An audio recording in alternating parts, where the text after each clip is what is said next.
رأى في بيتها جارية في وجهها صفعة فقال استرقوا لها فإن بها نظرة. حضرت سلمہ رضی اللہ تعالی عنہا سے روایت ہے کہ حضور نبی کریم صلی اللہ تعالی علیہ وسلم نے میرے گھر کے اندر ایک لڑکی دیکھی جس کے چہرے پر نشانات تھے. ارشاد فرمایا کہ اس پر کچھ پڑھ کر دم کرو کیونکہ اس کو نظر لگ گئی ہے. انشاءاللہ عز و جل تھوڑی دیر کے بعد سوالات اور اس کے جوابات کا سلسلہ ہوگا. آپ میرے نمبر پر جو ہے واٹس اپ میسج کر سکتے ہیں. نمبر نوٹ کر لیں 07411497078. آپ سکرین پر بھی اس کو جو ہے نا وہ دیکھ سکتے ہیں. انشاءاللہ عز و جل تھوڑی دیر کے بعد جو ہے وہ سوالات کا سلسلہ ہوگا. آپ سکرین کے اوپر جو ہے وہ میرا نمبر نوٹ کر لیں. آپ اس کے اوپر جو ہے نا وہ وائس میسج بھی بھیج سکتے ہیں. اچھا، نظر بد کے علاج کے لیے معوذتین پڑھ کر دم کیا جائے، یعنی قل اعوذ برب الفلق قل اعوذ برب الناس. اور یہ دعا بھی کی جائے کہ جو حدیث مبارکہ سے ثابت ہے کہ زوجہ مطہرہ نبی کریم صلی اللہ تعالیٰ علیہ وسلم یہ حضرت عائشہ صدیقہ رضی اللہ تعالیٰ عنہا بیان کرتی ہیں کہ جب نبی صلی اللہ تعالیٰ علیہ وسلم بیمار ہوتے تو جبریل امین علیہ السلام آ کر آپ کو دم کرتے اور یہ کلمات کہتے بسم اللہ یبریکا ومن کل داء یشفیکا ومن شر حاسد اذا حسد وشر کل ذی عین. اللہ کے نام سے وہ آپ کو تندرست کرے گا اور ہر بیماری سے شفا دے گا اور حسد کرنے والے حاسد کے ہر شر سے اور نظر لگانے والی آنکھ کے ہر شر سے اپنے آپ کو جو ہے وہ پناہ میں رکھے گا.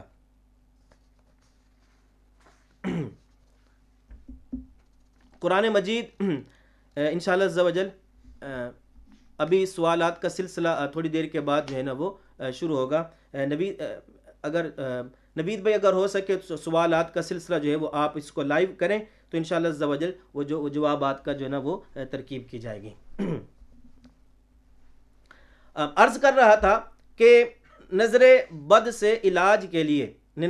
کے علاج کے لیے قل اعوذ برب الفلق قل اعوذ برب الناس جو ہے نا وہ پڑھ کر دم کیا جائے. اور یہ بھی دعا کی جائے جو حدیث مبارکہ سے ثابت ہے بسم اللہ یبریکا ومن کل داء یشفیکا ومن شر حاسد اذا حسد وشر کل ذی عین. اللہ کے نام سے وہ آپ کو تندرست کرے گا اور ہر بیماری سے شفا دے گا اور حسد کرنے والے حاسد کے ہر شر سے اور نظر لگانے والی آنکھ کے ہر شر سے آپ کو اپنی پناہ میں رکھے گا. قرآن مجید کی آخری 2 صورتوں کو معوذتین کہتے ہیں اور ان میں پناہ مانگی گئی ہے، لہٰذا ان سے بھی نظر بد کا علاج کیا جاتا ہے. حضرت اما عائشہ صدیقہ رضی اللہ تعالی عنہا سے روایت ہے کہ حضور نبی کریم صلی اللہ تعالی علیہ وسلم اپنے اس مرض کے اندر جس میں آپ کا وصال ہوا تو معوذتین پڑھ کر اپنے اوپر دم کیا کرتے تھے. جب آپ کی تکلیف بڑھ گئی تو میں انہیں پڑھ کر آپ پر دم کیا کرتی اور بابرکت ہونے کا باعث آپ کے دست اقدس کو آپ کے جسم اطہر پر پھیرا کرتی تھی. لہٰذا بالا آیات جو میں نے الحمدللہ پڑھ کے سنائی حدیث مبارکہ سے ثابت ہوتا ہے کہ نظر بد کوئی یہ وہم یا توہم پرستی نہیں بلکہ حقیقت ہے جس کے اثرات ظاہر ہونے پر دم کرانا جو ہے وہ درست ہے اور حدیث مبارکہ سے ثابت ہے. آئیے اپنے سوالوں کی طرف جاتے ہیں انشاءاللہ عز و جل. جی سوال کیجئے. السلام علیکم ورحمۃ اللہ وبرکاتہ. ماشاء اللہ عز و جل آپ کا پروگرام نور رضا، آپ کے مسائل اور ان کا حل بہت اچھا چل رہا ہے. مفتی صاحب اللہ تعالیٰ آپ کو برکتیں عطا فرمائے. مفتی صاحب میرا سوال یہ ہے کہ نظر بد کی علامات کیا ہیں، اس بارے میں کچھ آپ رہنمائی فرما دیں. جزاک اللہ خیرہ. اور بھی السلام علیکم ورحمۃ اللہ وبرکاتہ. علامہ صاحب ماشاء اللہ بہت اچھا سلسلہ ہے. مفتی صاحب آپ کی بارگاہ میں ایک عرض ہے کہ یہ لال مرچوں پر نظر اتارنے کے لیے جو دم کر کے کچھ دیا جاتا ہے، اس کا صحیح طریقہ کار کیا ہے؟ ارشاد فرما دیجیے۔ جزاک اللہ خیرہ، اللہ تبارک و تعالیٰ آپ کو ڈھیروں برکتیں نصیب فرمائے۔ آمین۔ السلام علیکم۔ یہ آپ کا پروگرام بہت اچھا ہے ماشاءاللہ، اللہ مزید برکت عطا فرمائے۔ مجھے یہ معلوم کرنا ہے کہ اگر بچے کو نظر لگ جائے تو اس کے اتارنے کا طریقہ کیا ہوگا، یہ بتا دیں تاکہ ہمارے لیے آسانی ہو جائے۔ شکریہ مفتی صاحب، السلام علیکم۔ جی انشاءاللہ عز و جل ہمارے بھائی نے سوال کیا ہے کہ نظر بد کی جو ہے نا وہ علامات جو ہے نا وہ کیا ہیں۔ نظر بد کی علامات جو مختلف کتابوں کے اندر جو موجود ہیں وہ یہ ہیں کہ جسم میں کمزوری کا ہونا، یہ بھی نظر بد کی علامت میں سے ہے۔ کھانے کی رغبت کا نہ ہونا، جسم میں حرارت محسوس یعنی گرم، اپنے آپ کو گرم محسوس ہونا، اسی طرح بغیر وجہ کے رونا، یہ بھی نظر بد کی علامات میں سے ہیں۔ جمائی لیتے ہوئے آنکھ سے آنسو آنا، یہ بھی جو ہے نظر بد کی علامات میں سے ہیں۔ سست رہنا یعنی کام کی طاقت نہ ہونا اور کبھی کبھی چکر یا الٹی کی کیفیت جو ہے نا یہ پیدا ہو جانا۔ دل کا دھڑکنا، دل کا بے چین رہنا، سینے میں گھٹن، عصر کے بعد آدھی رات تک جو ہے وہ سر کا درد رہنا، بدن میں درد کا گھومنا، اعمال سے دور بھاگنا، نیکی سے دور بھاگنا، نماز ذکر تلاوت سے دور بھاگنا، دوستوں اور رشتہ داروں سے ملنے سے نفرت کرنا، اسی طرح وقت کی پابندی نہ کر پانا، یہ بھی جو ہے وہ نظر بد کی علامتوں میں سے ایک علامت ہے۔ اسی طرح بکثرت پیشاب کا آنا یا بکثرت قضائے حاجت کے لیے جانا، یہ بھی نظر بد کی علامتوں میں سے ایک علامت ہے۔ اسی طرح بہت زیادہ پسینہ آنا خصوصاً ماتھے اور کمر میں، یہ بھی نظر بد کی علامت میں سے ایک علامت ہے۔ دل کی دھڑکن کا کم یا زیادہ ہونا، دل ڈوبتا محسوس ہونا اور موت کا خوف طاری ہو جانا، اسی طرح چہرے کا زردی مائل ہو جانا، تلاوت، نماز، دم کے درمیان بکثرت جمائیاں آنا اور آنسو کا بہنا، یہ بھی جو ہے وہ نظر بد کی علامتوں میں سے ایک علامت ہے۔ اسی طرح پڑھائی اور کام سے دل کا اچاٹ ہو جانا، حافظی کا کمزور ہونا اور بے توجہ رہنا، مسلسل تھوک بہنا، اسی طرح جو ہے جسم میں خارش اور چونٹیاں کا رینگنا اور محسوس کرنا، یہ بھی نظر بد کی علامتوں میں سے ایک علامت ہے۔ اسی طرح جو ہے ہاتھ اور پاؤں کے کناروں میں سوئیاں چبھنا، ٹھنڈا رہنا، جسم کا بہت زیادہ گرم رہنا، انسان کا اپنے آپ سے لاپرواہ ہو جانا، خصوصاً عورتوں کا اپنی آرائش اور زیبائش سے بے نیاز ہو جانا، یہ بھی جو ہے وہ نظر بد کی علامتوں میں سے ایک علامت ہے۔ اسی طرح بچوں کا ماں کا دودھ نہ پینا، بہت زیادہ رونا، یہ بھی جو ہے وہ نظر بد کی علامتوں میں سے ایک علامت ہے۔ تو یہ مختلف کتابوں کے اندر نظر بد کی جو ہے نا وہ علامتیں ذکر کی گئی ہیں۔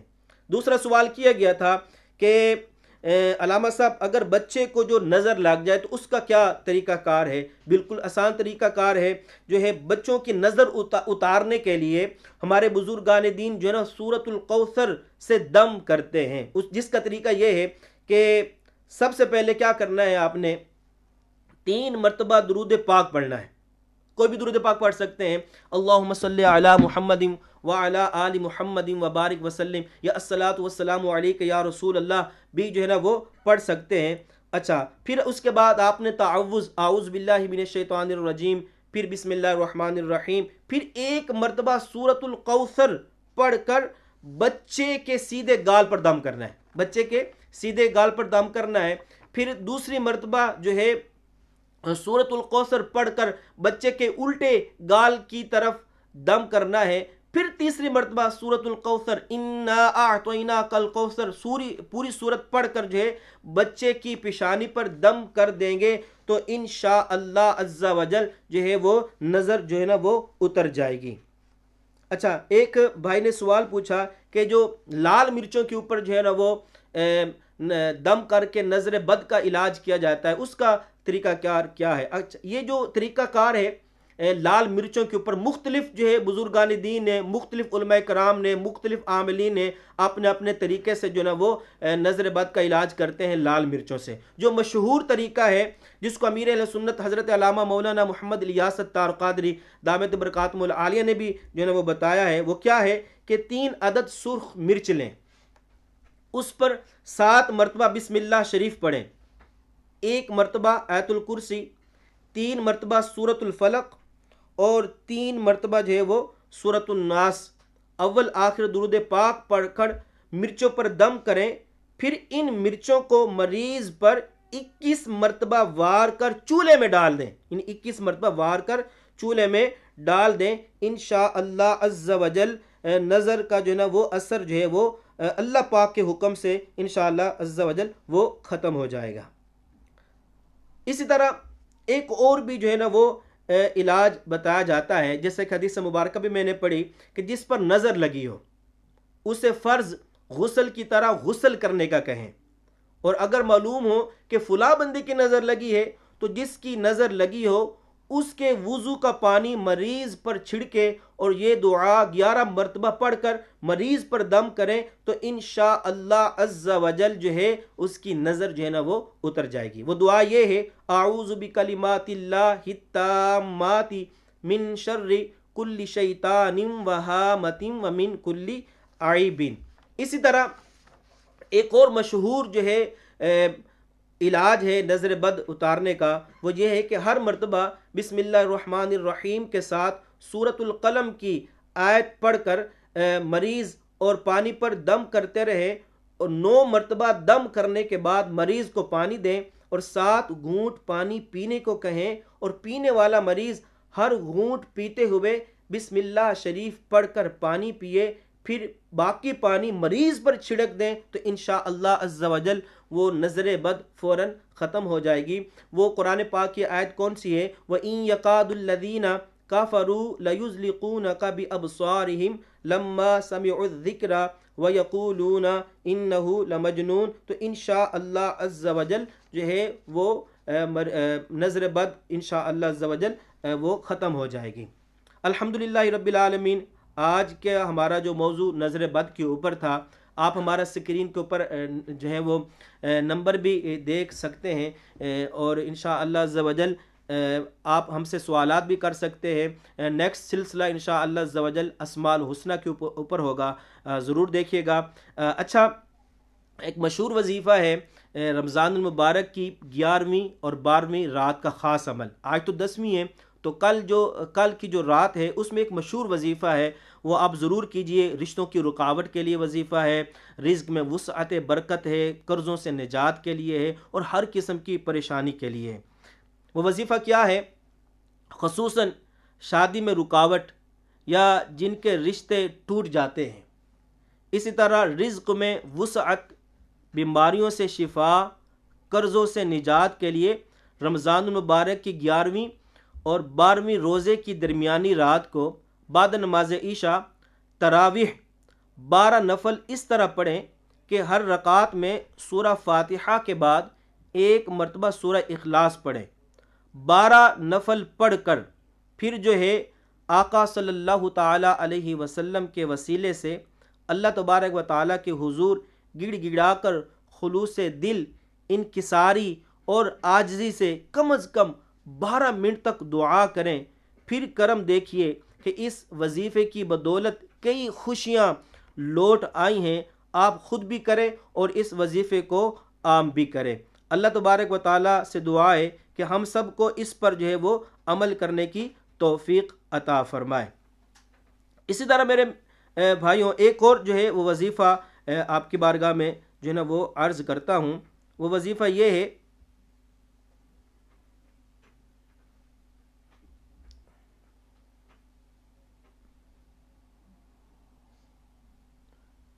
بعض اوقات جو ہے وہ لوگوں کی خواہش ہوتی ہے کہ میری جو ہے وہ تبادلہ جو ہے وہ فلاں جگہ پہ ہو جائے، تو اس کے لیے ایک روحانی وظیفہ ہے۔ ظہر کی نماز کے بعد 11 یا 21 مرتبہ یا 41 مرتبہ بسم اللہ الرحمن الرحیم کے ساتھ سورۃ اللہب پڑھیے، انشاءاللہ عز و جل حسب خواہش جو ہے وہ تبادلہ ہو جائے گا۔ رزق کی کشادگی کا عمل، لوگ سوالات کرتے ہیں کہ ہمارے رزق کے اندر جو ہے وہ برکت نہیں ہے، تو اس کے لیے ایک بہترین اور مجرب وظیفہ ہے جو بزرگان دین سے منقول ہے کہ ہر نماز کے بعد 1 مرتبہ یہ دعا پڑھیں تو انشاءاللہ عز و جل روزی میں برکت ہوگی اور غیب سے مدد ہوگی۔ وہ آیت کون سی ہے؟ وَمَن يَتَّقِ اللَّهَ يَجْعَلْ لَهُ مَخْرَجًا وَيَرْزُقْهُ مِنْ حَيْثُ لَا يَحْتَسِبُ وَمَن يَتَوَكَّلْ عَلَى اللَّهِ فَهُوَ حَسْبُهُ إِنَّ اللَّهَ بَالِغُ أَمْرِهِ قَدْ جَعَلَ اللَّهُ لِكُلِّ شَيْءٍ قَدْرًا۔ تو انشاءاللہ عز و جل اس کے رزق میں برکت ہوگی۔ بعض ہمارے بھائی جو ہے، بعض ہماری بہنیں اکثر سوالات کرتی ہیں۔ ایک سوال بھی آیا ہے کہ بری عادتیں چھڑانے کے لیے کون سا وظیفہ جو ہے وہ پڑھنا چاہیے اور ہماری جو اولاد ہے وہ راہ راست پر آ جائے۔ تو اس کے لیے ایک بہترین عمل ہے کہ جو بچہ شرارتی ہو یا برائیوں میں مبتلا ہو، یا کسی کی بہن، بیٹی، بھائی یا بیوی اس کی بات نہ مانتی ہو، یا کسی کا شوہر، باپ گناہوں کی دلدل میں پھنسا ہو، بس یہ عمل کریں۔ پھر اس وظیفے کا جو ہے نا وہ آپ کمال دیکھیں۔ جو گمراہ ہو رہا ہو اس کی پیشانی کے بال پکڑ کر یا ہاتھ رکھ کر توجہ کے ساتھ 7 مرتبہ سورۃ المؤمنون کی یہ آیات پڑھیں انشاءاللہ عز و جل۔ پھر اس وظیفے کی تاثیر دیکھیں۔ اگر پیشانی کے بال نہ پکڑ سکیں تو تصور ہی میں دن میں چند بار یہ عمل کر لیں، انشاءاللہ عز و جل بچے کی بری عادتیں، بیٹے کی بری عادتیں جو ہیں وہ چھوٹ جائیں گی۔ وہ آیت مبارکہ کیا ہے؟ افحسبتم انما خلقناکم عبثا وانکم الینا لا ترجعون فتعالی اللہ الملک الحق لا الہ الا هو رب العرش الکریم۔ ابھی آپ سے جو ہے وہ اجازت چاہتے ہیں، انشاءاللہ عز و جل آنے والی بدھ کو ایک نئے سلسلے کے ساتھ، اسماء الحسنہ کے ساتھ، انشاءاللہ اسماء الحسنہ سے روحانی علاج، انشاءاللہ عز و جل آپ کی بارگاہ میں حاضر ہوں گے۔ اللہ تبارک و تعالیٰ سے دعا ہے کہ ہم سب کو جو ہے وہ نظر بد سے جو ہے نا وہ محفوظ فرمائے اور ہمیں عمل کرنے کی بھی توفیق عطا فرمائے۔ آمین بجاہ النبی الامین صلی اللہ تعالیٰ علیہ وسلم۔ یہ ہے نوید رمضان، یہ ہے نوید رمضان، نوید رمضان، یہ ہے نوید رمضان، یہ ہے نوید رمضان۔ رب کا مہمان ہے یہ، ہم پر احسان ہے یہ، رب کا مہمان ہے یہ، ہم پر احسان ہے یہ۔ کر لو عبادت تم، رب کا ہے فرمان۔ یہ ہے نوید رمضان، یہ ہے نوید رمضان، نوید رمضان، یہ ہے نوید رمضان، یہ ہے نوید رمضان، یہ ہے نوید رمضان، یہ ہے نوید رمضان، نوید رمضان، یہ ہے نوید رمضان، یہ ہے نوید رمضان۔ رب کا مہمان ہے یہ، ہم پر احسان ہے یہ، رب کا مہمان ہے یہ، ہم پر احسان ہے یہ۔ کر لو عبادت تم، رب کا ہے فرمان۔ یہ ہے نوید رمضان، یہ ہے نوید رمضان۔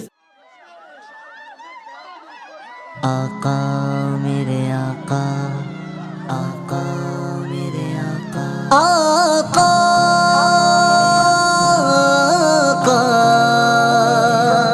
آقا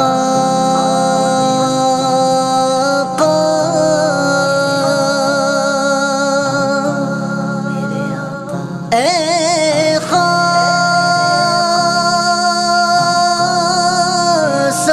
خاصہ رسل، وقت دعا ہے امت پہ تیری آ کے، عجب وقت پڑا ہے۔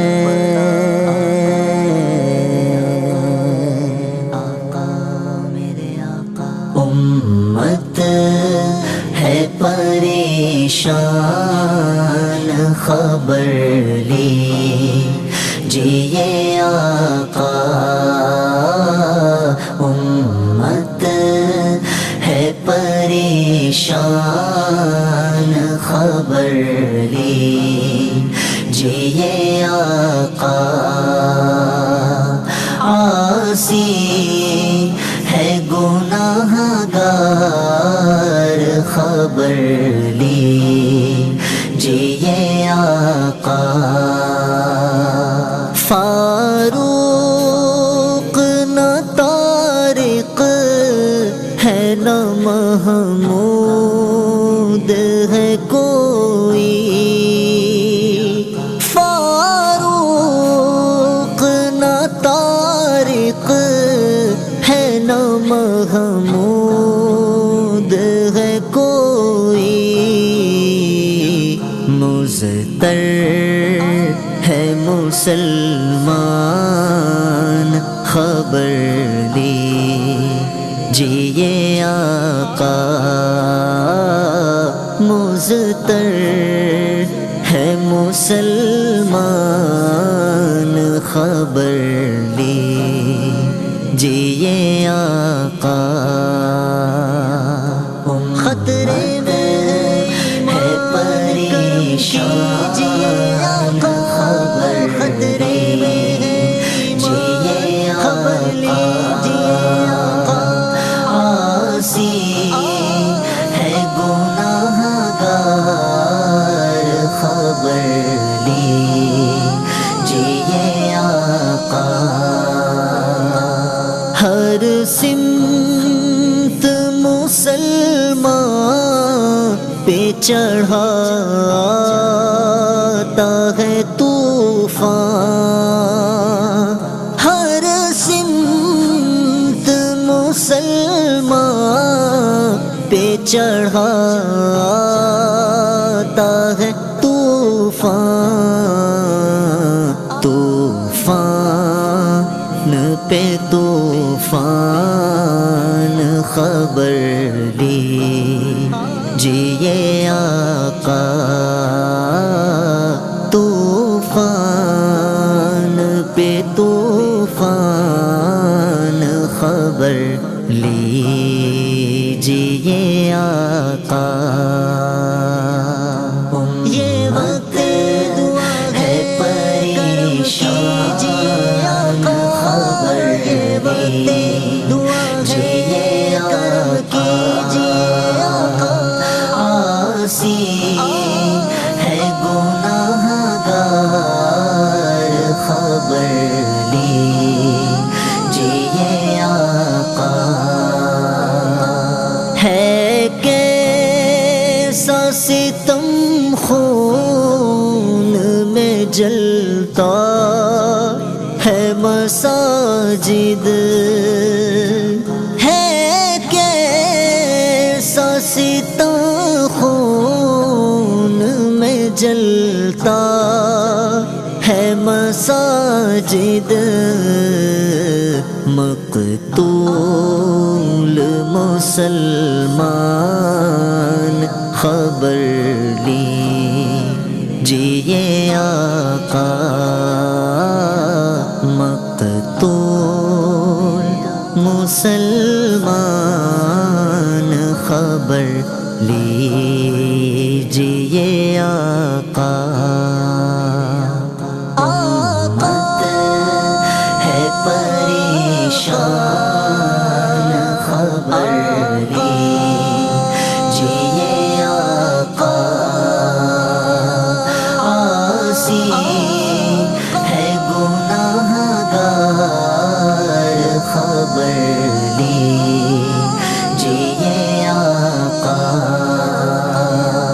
صد حیف مسلمان ہے بغادست و گریباں صد حیف مسلمان ہے بغادست و گریباں محفوظ نہیں جان خبر لیجئے آقا محفوظ نہیں جان barakatuh. Wa alaikum assalam. MashaAllah, Moin is feeling under pressure because he's sitting in the middle of Bilal Bhai is taking the side position in my normal position. You can't see me. Acha, so we were just discussing something, and we'll continue with that. I was coming through the park today, got a phone call from a lady who's mentally ill or classified as mentally ill by the NHS. And the call lasted about 40 minutes. From the time when she spoke to me, she was like really crying, she couldn't even speak. But at the end, alhamdulillah, she was crying tears of joy. Yeah, in other words, all I did was cheered up. Yeah. Now, she asked me a question. She said, when I'm around other people, you know, we have movies and surfing the internet and junk and friends and family, holidays, whatever else you want to do, we feel happy. But what about when we're alone? She says, I said to her, get married. I do a marriage service as well. But the thing is that she said... Selling all the services. Yeah, all the services in one go. But she said, no, not at the moment. I'm not ready for that. And I totally understood that. So what is the solution to being... last night there was a brother, he had to read Taraweeh at home. Okay. And in the masjid is different, innit? You have to get ready on time, and you know, you have to go in the ruku and sujood on time. Yeah. But here he's being a bit lazy. He read a few rakats, surfed the internet, read a few rakats, rang a friend, rang a few rakats, got some junk food. So yeah. So he thought, what's going on here? So in the masjid, it's not the real me. This is the real me. Yeah. So he's feeling down. So he was saying, I'm feeling down. This lady was saying, I'm feeling down. And this, and then my sister rang from Jordan earlier on, and she said, get mum out into the sun. Sun's come out because otherwise she's going to be feeling down. And statistically, they found that you know, the increase in divorce rates and suicide rates, as we know, and increase in depression rates, the amount of people that have been diagnosed with depression since the lockdown. Yeah. So what do we do? What do we do? How do we, especially when we're alone? It's easy when you're with other things or entertainment or something. Because one of the things she did say to me, she said, movies and surfing the internet and junk food, it actually makes you more depressed afterwards. Yeah. That's actually, I can vouch for that. Yeah, you tried it, yeah? Too as well, to be fair. Okay, Yeah. Bilal's tried it, Moin's tried it. I agree with that. Yeah. Exactly. Because when I was a student, and you know, when you're young, you think you can eat as much as possible and not put on weight. So it's an easy meal. That theory doesn't stick though. It doesn't Yeah, stick. yeah. It You've doesn't done stick. well though. It You look Well, alright. fairly well. But I went through a phase where I was literally having junk food, as you know, because it was quick. I could focus back on my studies, you know, quick grab and go kind of thing. And quickly I started to realize that actually, you know, after a while, once you're addicted to it, or once you're used to having that as your meal, my happiness started to become affected. I started to feel down, and to some extent you could call, you know, depressed, if that's the word you want to use. Yeah. Purely because I was not having the same, you know, that meal that I'm used to, and that's something that's already proven from studies. And there was a famous documentary, I can't remember the name of it, but essentially this person who said that he's going to eat McDonald's for all meals of the day for 30 days. I remember. Right. You remember that? Yeah. And Okay. essentially, initially he was, you know, he was actually a fitness He's instructor. quite, or he's something. quite He a was jolly fit. guy, quite happy and all of that. And after a while, he started to see that his happiness was actually getting impacted the days he was not having the meal. So he was almost, his happiness was becoming dependent on It's like a that drug, kind of isn't diet. it? It's a drug. It's an Yeah, addiction. in essence, it is. And so I think, going back to the point about what can we do to help people like that, we need to understand the why, right? Can we Everyone just is different. can we just carry on with that bit which we were saying now, because we're getting into algorithms now. So basically, you know, so when you watch a movie, you know, you're on a high, aren't you? Yeah. That okay. As soon as it's finished, you're like excited. I mean, I saw an action movie, and we were like on a high, and everybody in the family and the friends sitting around. But then, as soon as it finishes, goes low, and then you know what people try to do? In fact, once we saw a better example. Once we saw there's a relative of mine. He's always into horror movies. Yeah. So basically, afterwards we began to talk about jinns and this and that kind of stuff, and the things that have happened to us, which we thought was horrible. That kind of stuff. But the thing is that we were why were we doing that? Once the movie finished, why were we still continuing to? It's because we wanted to stay on that high, and we're not going to stay on that high. So then afterwards, you feel even more down. Before, same with junk food. Once I wanted junk food, and because I was going to the gym on a regular basis, they said no matter what you do at the gym, if you don't eat right, you're not going to, be right and look right and etc. So then feel right and everything. So I put nuts on one side and chocolates on the other side, and I thought, right, okay, let's just try a few nuts, being a bit, holier than thou. And then I began to have nuts and nuts and nuts, and then overate the nuts. But the thing is, I didn't touch the chocolate. I mean, here's me preaching now, I'm fasting and feel that Allah's watching at me, and I'm not saying that I do that all the time, but what I am saying is that it does work. There's an alternative. So my answer to whenever somebody asks me is there is an alternative. Junk food, surfing the internet, movies or whatever else, stuff that you can remember, even going out to the restaurant with your mates, for example, doing good, raising the ceiling there and the rest of it. It works for a while, but then afterwards you feel down. Now, what's the answer? Now, we don't want to be totally the God squad here, do zikr, Quran, nawafil, go to an Islamic class, etc. Because, we're weak, we're human beings.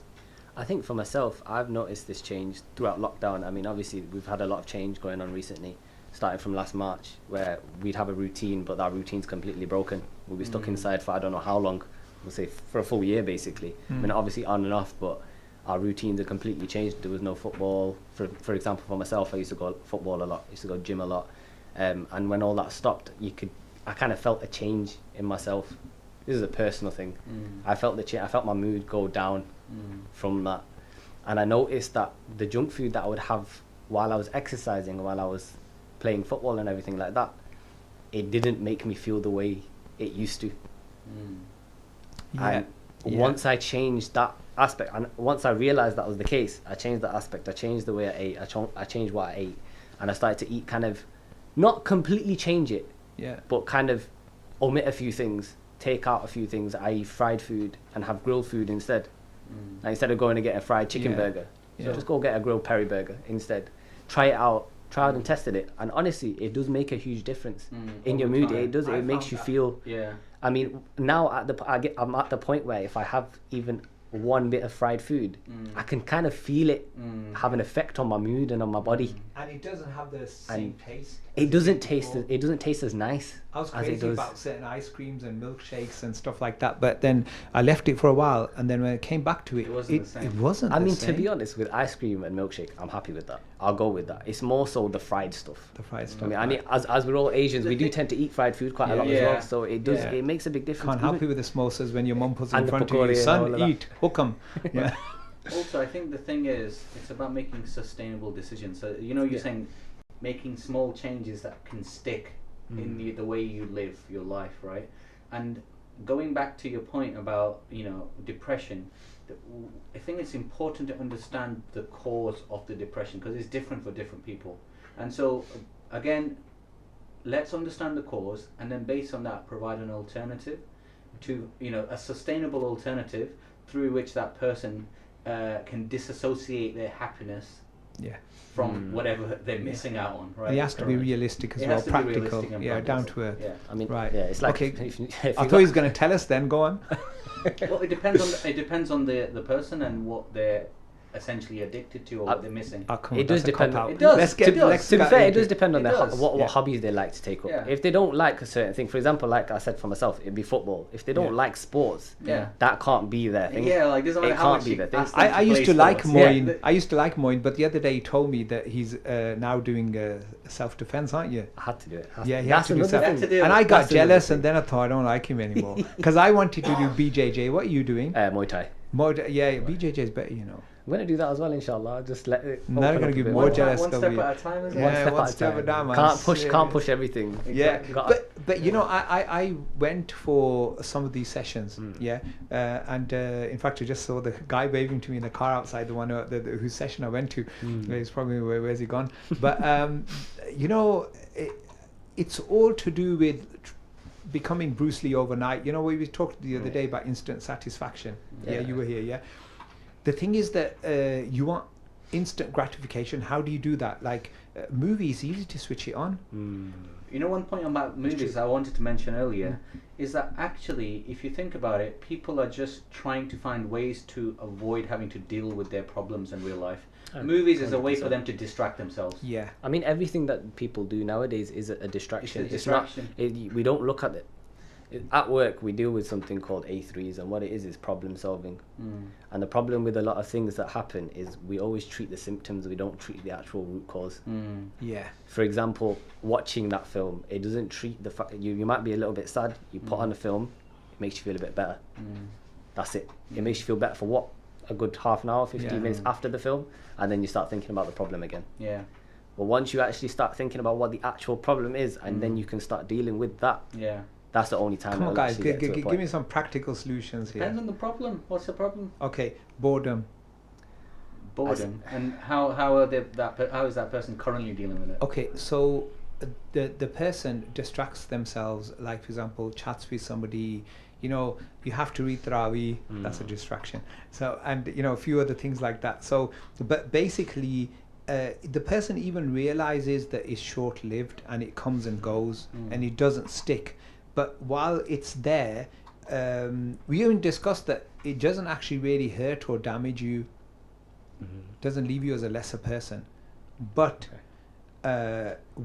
when it's there, is really not nice. It's not comfortable, and a person is trying to concentrate on Allah subhanahu wa ta'ala, zikr, Quran, Tarawih, work, being nice to the family. They're feeling bored at the same time? At the same time.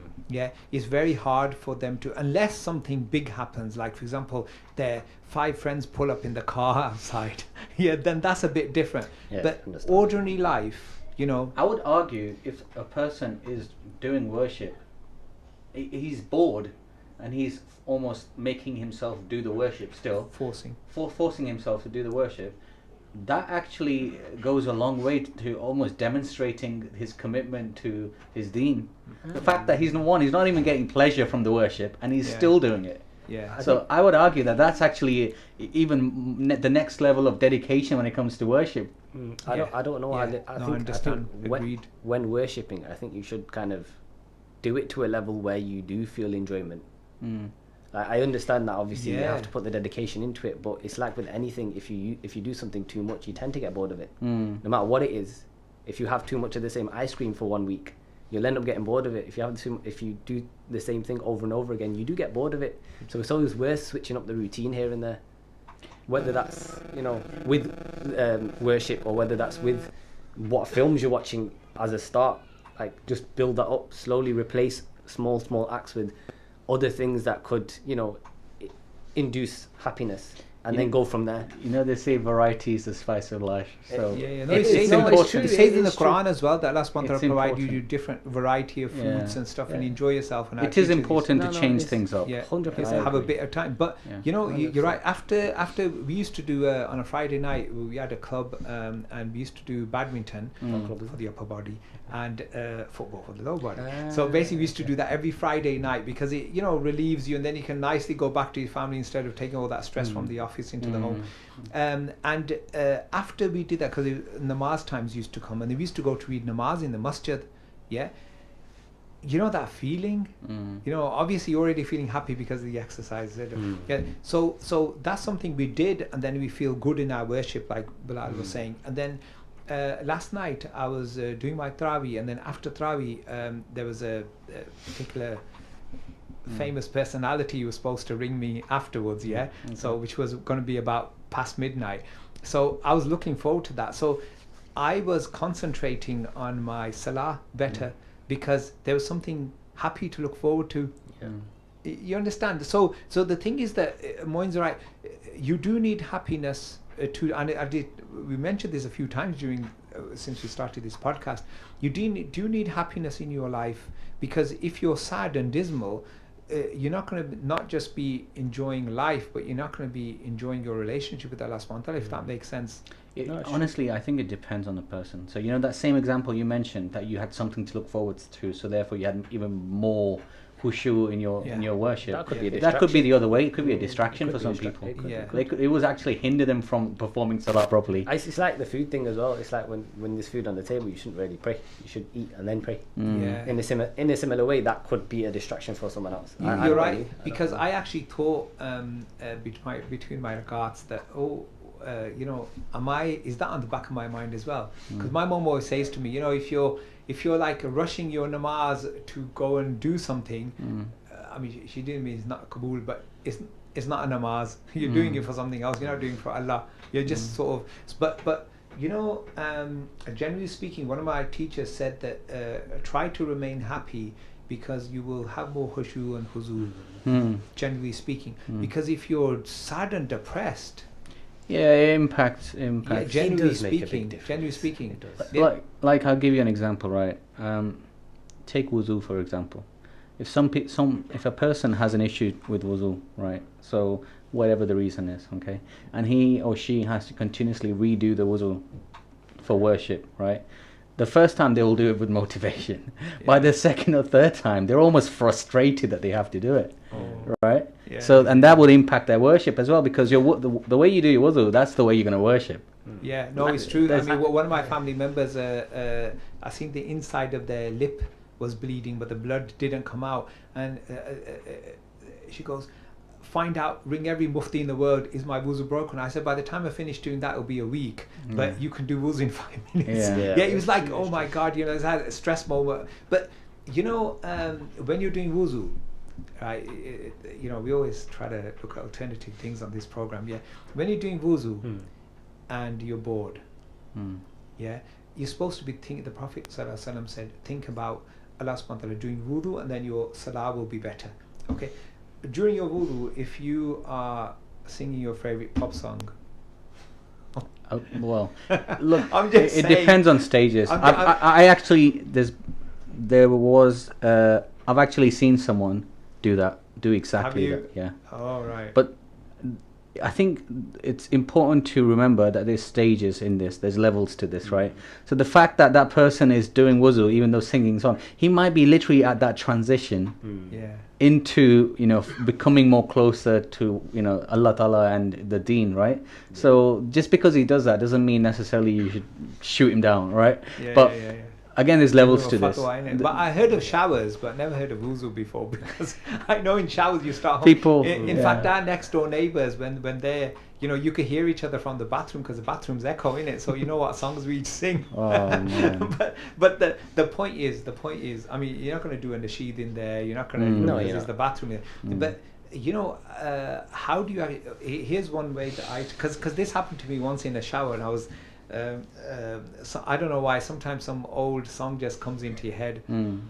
Hello, is it me you're looking for? But anyway, the thing is, I was just humming relive that moment.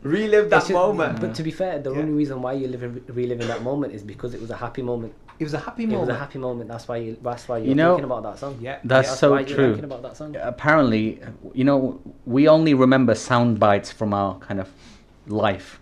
And usually what you remember are the extremes of either end. So either it was a really happy moment, or it was a really depressing moment, or it was a very unusual moment, right? But that's normally the 2 or 3 types of things you tend to remember. If you actually think back to what you remember, it's always one of those, really. Yeah, the ones I remember going to Blackpool is the day that we had hurricane rain there. That's like the only time that I've been there so many times. Now, absolutely, when it's something unusual, when it's something different, or when it's something really depressive and you're actually trying to escape it, but you can't help thinking about it. And in fact, what I did in the shower when like some of these songs were, but in my mind, because you know, like obviously you don't want to say it out loud, but in your mind, just saying Allah, Allah, Allah, and then when you forget a little, then come back to it, and then you forget a little and you come back to it. Like you said earlier, for that brother who was playing his Taraweeh but he was bored to death and he was forcing himself. You know, wouldn't Allah be pleased that he's still actually continuing? Yeah,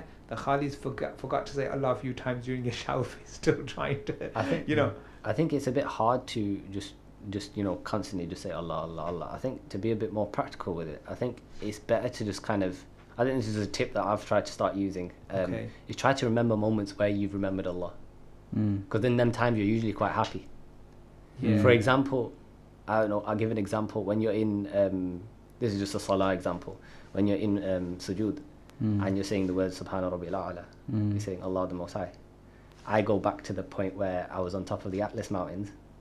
I did a 4-day trek all the way up in Morocco, and I just remember the breeze and everything around it, and it reminded me of the glory of Allah Azza wa Jalla. that's And the it's just point. it's small things like that, even being on a plane and remembering, you know, looking out the window and seeing the clouds and thinking, Subhanallah, look at this, look at the clouds and look at everything that's happening around me. Good moments. It builds you up, and that's where you keep your focus on Allah Azza wa Jalla. Whereas obviously directly thinking of there's no way of thinking of Allah Azza wa Jalla without the things around him. No, And the things You know, he's created. So nostalgia, it's just- like thinking back about it now, nostalgia is one way of actually getting out of boredom and feeling satisfied and happy, because you think back to the moments, as you're saying, you know, those moments in your life which, you know, represented either, you know, a great moment of a relationship building with Allah Ta'ala or happiness. And it's interesting that when you think back to it, almost your mood becomes your mood at that particular time, as if you were there. as if you were there. And so that is one way of tackling this. The other thing I would say is, and this is also mentioned in like productivity books, and, you know, not necessarily to do with the deen, but embrace boredom. People, they distract themselves so much that they don't actually get any time to think. They don't actually get, like, you know, if you're bored, essentially it means you have time to think, time to evaluate, time to reflect. That's something Muslims should do. Enjoy your boredom. Yeah, enjoy your boredom. Use that time to reflect.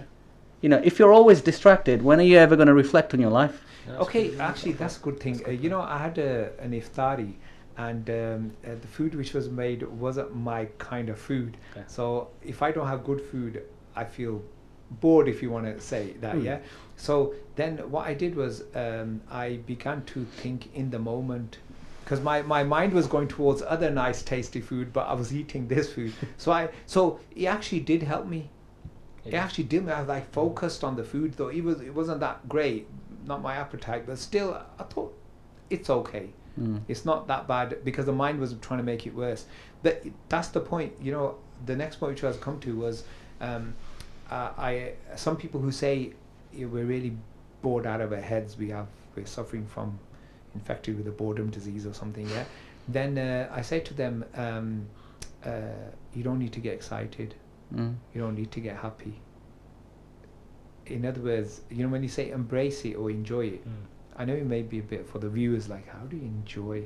So you may need to explain that a bit more, but you know, how do you more embracing it, isn't it? It's not so much enjoying it. No, it's embracing more it. Embrace it. boredom. It's more kind of taking it. It is. I'm bored. Take it in your stride. Right. So let's do something about it. Let's think about stuff. Let's actually take the time to do something. Is it a good idea to think like it's going to quickly pass? I don't think boredom works like that, to be Oh, fair. no? Okay. I think I've never know, boredom- personally seen it happen like that, to be fair. honestly, But if that works for you, good for you. But for me, it's not happened like different people deal with it differently. Okay, I had a list of things when I was recently dealing with more cases of boredom. I thought lockdown's over now, it may reduce, but I don't know, it's still continuing. So some of the solutions, write things down on your phone, on a piece of paper, write things down. Yeah, like for example, I'm bored because of this thing. When you write it down, as if you've taken the boredom out and put it on the piece of paper. Or That's in your phone. actually a very effective It's like way. they say, if a problem shared is a problem halved. Yeah. Absolutely. And then in essence, Yeah. you're sharing it with a paper. Yeah, But it's just yeah. out. It's out of your It's mind. getting You can out visually out your see it. system. Yeah, You can you're in your visually mate see and you it. say, I'm Yeah. bored, Getting Yara, and he out goes, your yeah, I'm system. bored too. And then what do they say? Yeah. Go for a walk. Go for a That's what you ring your friend. You say, "Oh, I'm bored. What are you doing right now? Let's do something." Whether that's You going know, on the PlayStation, that go for a walk. he mentions a very valid point. Some of the research they've done on, you know, people you could say iconic individuals in history, So, scientists and all these innovators and all this stuff, a lot of them actually had a habit of going for a walk, especially in nature, because that itself stimulates the mind. And they've actually done research on this, comparing a group of people that done that versus a group of people that haven't. That group that went for a walk through nature actually performed a lot better in tests later on. Nature and around animals. It really stimulates the mind. It does. It makes you a big difference. You actually feel really good after going for a Yeah, walk. I mean, yeah. going for a run's a different thing. Going to play sports is a different thing. But actually going just for a simple walk. Yeah. And going through nature, honestly, breathing that air. I don't know. It just opens like. Because I think that's also maybe highlighting one of the other things, right? We've distracted ourselves with so much technology and so much superficial entertainment that when we get back to nature on our real route, we that's when we find true happiness in a way. You do feel like your element. More algorithms, eh? I love the nostalgia bit. I don't think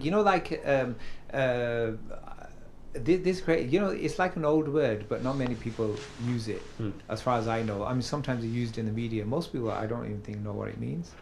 What does it mean by that? Well, nostalgia. Yeah.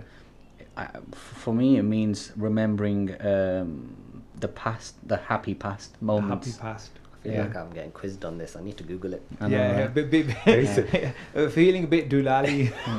I think just looking back. It's true. Not many people use that word. Not many people use it, but it's a brilliant thing. Like sometimes remember. In fact, my sister who lives in Jordan, she rang me today, and because it was her birthday, I'm supposed to ring her. But anyway, so she said that. Do you remember when we were kids? This happened and that happened, and because it was a sunny day and I was walking around in the garden with the phone.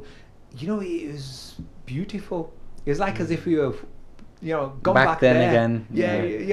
And it's like it is escapism. It is. It is escape. But then automatically, being Muslim, you say Subhanallah. Alhamdulillah. What a beautiful time. It becomes a remembrance of Allah. It does become. It does. It does. What Moin said before. Like just remember. It's the same with nature, isn't it? It's in being in awe of the might of Allah Ta'ala.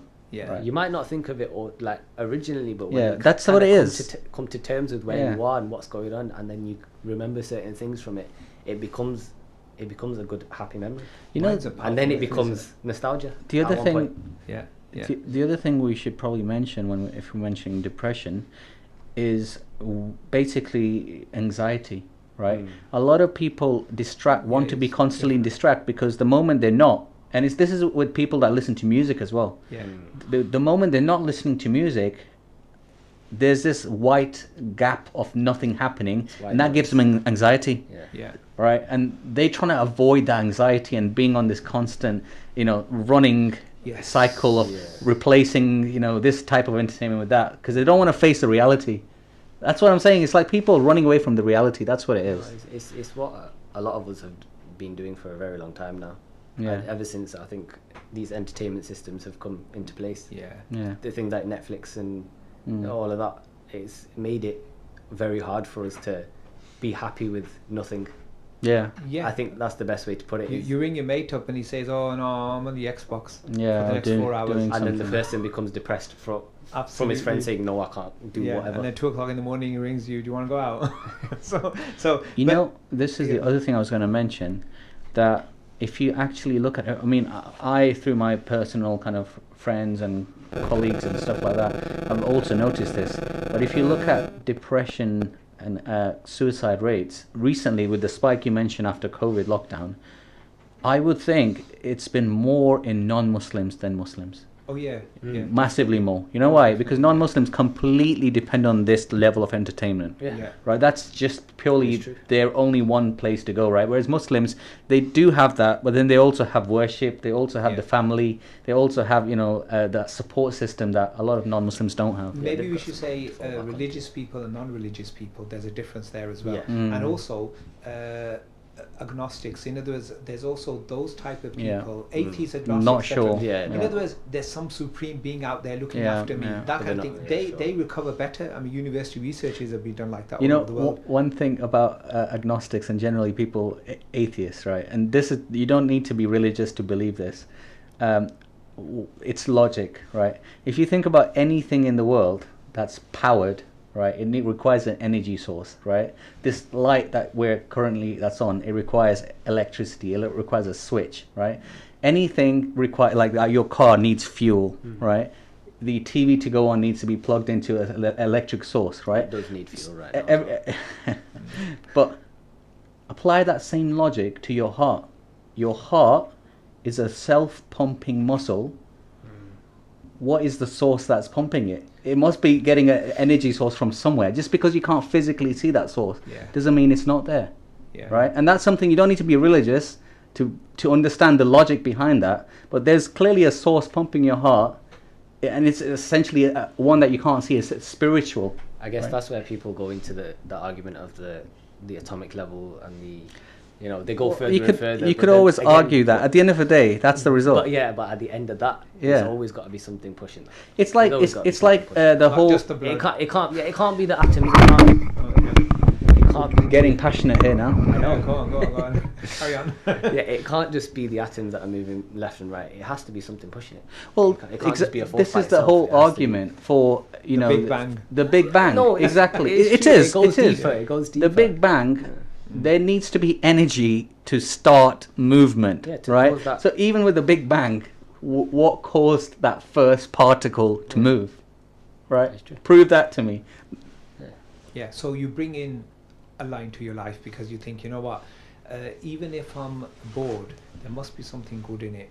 Yeah, just bear it. It's the bearing bit which is difficult these days. I mean, I speak to my grandma about boredom. She goes, "What? What's that?" No, you're right.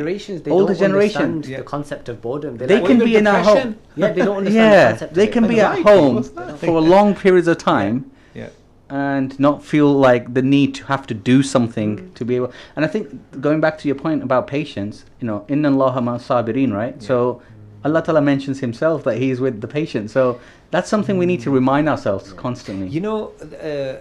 We did that. Like we said, let's do stuff practically, like Allah is with the sabirun, and you keep on thinking that and saying Allah, Allah, Allah, and then suddenly your mind gets distracted again. Oh, there's a children playing outside, or car going past, or he's driving too fast.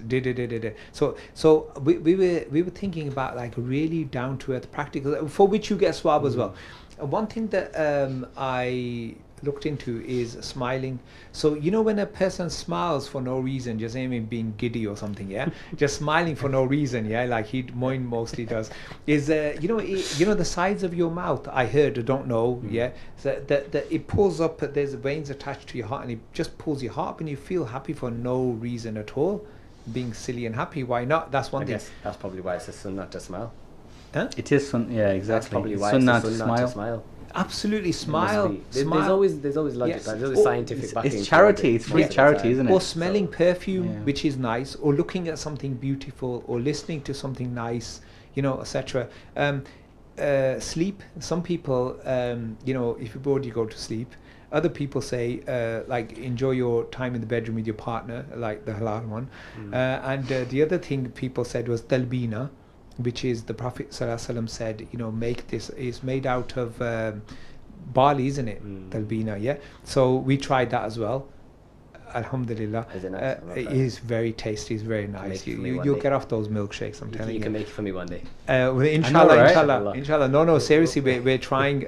My wife messed it up last time, but anyway, we're trying. So my friend's sister, she made it, and my friend went and distributed it everywhere as well.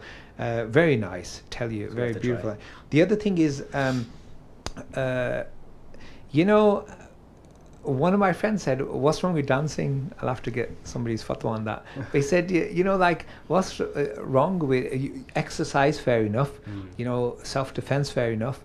Not everybody's at that level. So what about just being a bit giddy and silly and just sort of? You could view that as exercise. Yeah, I did tell him to go to a hadra. I guess honestly, that's probably a good shout. Because he wants to. Shout. If he wants to get about, how would he access it? Is he in the UK? Oh yeah, he's in the UK. Yeah. There's places. It might not be as easy as there is places. As Damascus. I don't know about. When we suggest to people like zikr, Quran, spend time with, sit down with your mum. Mum usually says, aap bache baithte nahi, sit down, I'm going to give you good advice, and it'll be about 2 hours, but she's not really giving you advice. All she's doing is speaking philosophically, like, you know what, today's generation don't understand this, we used to do this, but mum, what is the practical advice that I can do, that kind of stuff. Can I make a point here? What I was thinking of is sometimes it helps to put things in perspective, right? If you're sad, and you're sad because you don't have that car you want, or you don't have something that you seek, or you just don't have happiness, or you don't have happiness. Yeah. Put things into perspective. In the UK, we are probably in the world's top 1% when it comes to everything being available to us and comfort, right? We can, anything we want, we can actually now literally go on our phones, click and actually get it delivered in a very short period of time, right? Compare that to the rest of the world. More than, I think, even today, around 50% or more of the world has difficulty or has no access to water. Right, put it into perspective. So start to then think about what Allah Ta'ala has blessed you, and then through that should come gratitude, and through that should come happiness, because you're almost like, then you achieve contentment through the realization of how much Allah has blessed you. So why should you be unhappy, right? Yeah, from scientist to what did you just become, a Sufi? But yeah, I'm going to be the devil's advocate here now. The thing is that, I was going to actually, I might as well mention this now. I was going to say deep Islamic study, doing a lot of charity work, going into helping people, not just charity, but in many, many other ways, like Samaritan type helping people. The thing is that, like Bilal said before, it's an individual thing also. Anything that I like, you may not like. Okay. So what we would say is some of the solution, the practical solution that we can give people to go away with today. One which I really like was what Moin was saying, like I wrote down Allah's moments. In other words, those nostalgia, like Bilal was saying, something that's right, really helpful. The other thing is writing stuff down. The other thing was smiling, and obviously get married, have a partner, because for people who are alone, if you think about it, may Allah give our parents a long good life, but one day they're going to pass away. Okay, generally speaking, before us, our brothers and sisters are going to get married, and they're going to be in their own homes. And even our kids, they'll also get married and in their own homes. The only person you're left for is your spouse. Yeah. But even for people that are not yet ready to marry, it's about companionship at the end of the day. So it's about building those friendships. It doesn't necessarily need to come from your wife. It can be an option, but if you're not married, you should you can do it through your friendship. We're with the same sex. Just trying to get that clear, just in case somebody says, okay, what's he talking about? Okay, but even with the opposite sex, it doesn't mean that you can't interact or talk, etc. I was just speaking to a sheikh the other day. He said that one of the things we do with our students is don't completely keep them away, because then they think, oh my God, there's some great creature from another planet and all this kind of thing. But the halal exposure, interaction in that kind of way. The thing is that if we were to give people today a all-out solution which would apply to everyone, though we're all different, what would that be? Allah Ta'ala, worship, honestly. Don't you think? What is it, Moin? I don't know. Isn't there actual? I'm not sure if it's in the Quran or if it's a hadith where it's saying that the way to peace. Indeed, the remembrance of Allah is in the remembrance of Allah. Yeah, that's a Quranic ayah. It's a Quranic ayah, right? But the thing is that, look at it. Rasul Sallallahu Alaihi Wasallam would talk to every Sahabi according to their level. Yeah, we're way down. And if the Prophet Sallallahu Alaihi Wasallam was here today, what would he say to us? I mean, that Rahmatan lil Alameen. I mean, how would he? Only he knows. Only he knows. How would he? Now we look at the teachers today, who are the heirs of the prophets. When we go to our teachers and we're bored, seriously, they just offer you. They wouldn't offer you like a cup of tea, because elderly. They'll offer you a fizzy can or something like that, and they just chat to you, and you feel good. You actually. And some of these teachers are elderly, And it's just because they bring this. So I think we did this when I was working for the government. They did like what kind of personality you have, so that you can could do that kind of a job. Most people can't live with maths. They live with people. They are people's persons. Yeah, and so you need other people. I think that's a major. It's a major companionship, major isn't thing. it? It's Companionship, That's which it. we were talking about before. Yeah, That's all it is. but Yeah, it has to definitely. be with somebody, and this is like my all-out solution. Yeah, it has, because I know we had this list of all these other things. I mean, I know people who are smiling and then thought, okay, how much more am I going to smile? But how much talbina I'm going to drink down? But basically, I was thinking, really, it's companionship, but the person that you click with. Yeah, definitely. The person it has to be the person that you click with. It has to be someone you have similar interests with. Yeah. It can't just be some random person. And how do you get that? How do you get that? That's Honestly, like that's brilliant You should subject. ask for that. that's You a should ask for brilliant that. subject. Honestly, This is we're talking about dua. This is the one of the duas you should make. absolutely It to is have it somebody, is, in your life, and in companionship. fact that may require an entire program. How do you find somebody? Number one, how do you find them? How do you look out for them? Number two, is it your kismet and how does it come your way? Number three, how do you sustain that? Yeah, or do you need to, or can you swap?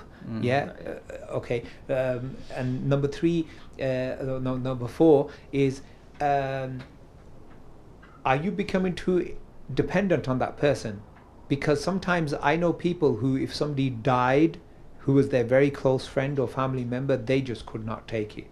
Yeah. So how do you deal with it to the extent where it is healthy for you? So these like 4 or 5 things are like massive topics to discuss. But if I was to go away today or tell the viewers my personal all-out solution for everyone, I would say it's companionship. It is. Yeah, no, That's I it. agree with that. I totally Yeah? agree with that. Companionship is. I wish you didn't. I wish you came up with something else. To be fair, no, it is. It's true.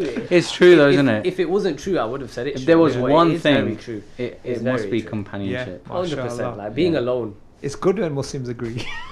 it's not a common theme. Yeah. Acha, Inshallah. in the Naveed, how much more time do we have? 10 minutes, excellent. Right, we got 10 more minutes. Why don't we just kill it then? Well, the other thing I was going to say was being alone. Isn't it said that if you're alone, the person next to you is shaitan? Or the Prophet ﷺ said the devil or the wolf gets the lone sheep. The wolf gets the lone sheep. So don't be alone. This is why we have a Jamaat, we have masjids, we have all this again. Reading Tarawih in. My wife was only complaining last night. She said there must be some masjid where they have women reading. Is there one? I don't know. I don't think there is at all anywhere at the Potentially, moment. I mean, Yeah. There must be, right? there might be. Not in It- VP. to be fair, it's not in VP, but it's probably worth asking. Some of the local Yeah, other some of the masjid, local because other the thing masjids, is that there is an option. she said it's so different.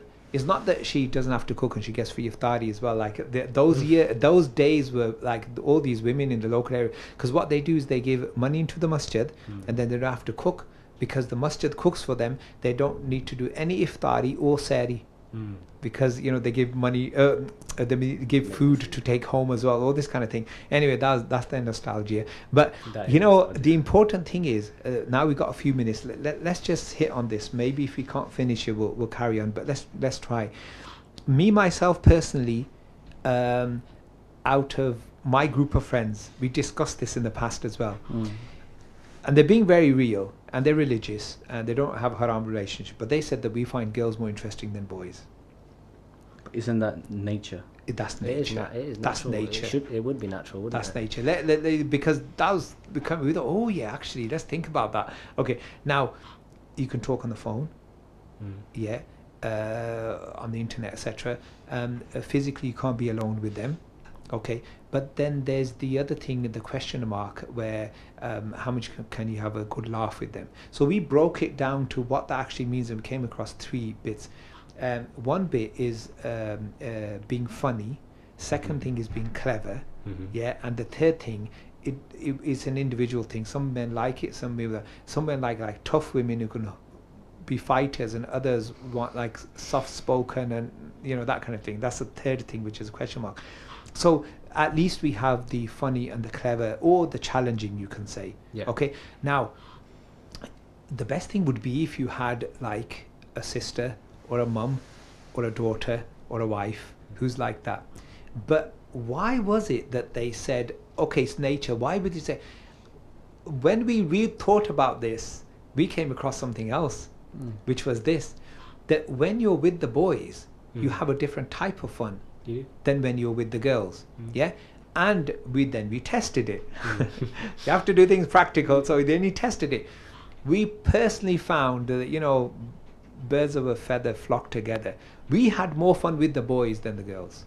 Okay. Seriously. Because, you know, one thing you were doing with the girls, if you were sort of pretending to be happy at certain times, because their mindset is different to men. Yeah. Men and women are different in that way. Mars and Venus, yeah. So, but the thing is that with the guys, you're more relaxed, you were more open. You can be yourself a you bit be more. yourself a bit more. And same with the women. The girls said we found the same. You know, just something I thought of is they did research on this, and they found that even if you were in a different country, and for example you were looking for a place to eat, there might be an expert in that area that could give you, you know, the best advice, but you'll rather ask the person, which is probably another tourist that's wearing the same shirt of the football club you support. Yeah. And that again, it goes to, we seek similarity Association. and association, It's right? who you click with as well. Yeah. You'd more likely click with Yeah, that person, and you might naturally have the- you think you'll click with them more, right? You Yeah. have something similar, and Yeah. so Yeah. that I hope makes not sense. all of our friends are listening to this, because they're going to say, how come we're not clicked in the program as well? So, of course, I'm not asking, but that was one big thing. The other person has to, male or female, has to be funny, intelligent, clever, yeah, and challenging as well. You know, I can tell you, you don't need any of that. No? I'll be honest with you. You don't need any of you that. wipe that As away. long as you can have a conversation and hold a conversation with someone, so you enjoy that person's company when you're having a conversation, and you enjoy that conversation with that person. That would. Yeah, actually, that happened to me the other day. I was trying to have a conversation with somebody with a Punjabi dialect, which I could hardly understand, but we were on the phone for half an hour, and I afterwards wondering, how did he do that? Hardly understand the It's 'cause guy. you probably enjoyed what you're talking about. But we were enjoying about something. I think I was also trying to understand him. I was focusing on what he was trying to say, and that took up a bit of energy, Yeah. and I wasn't bored.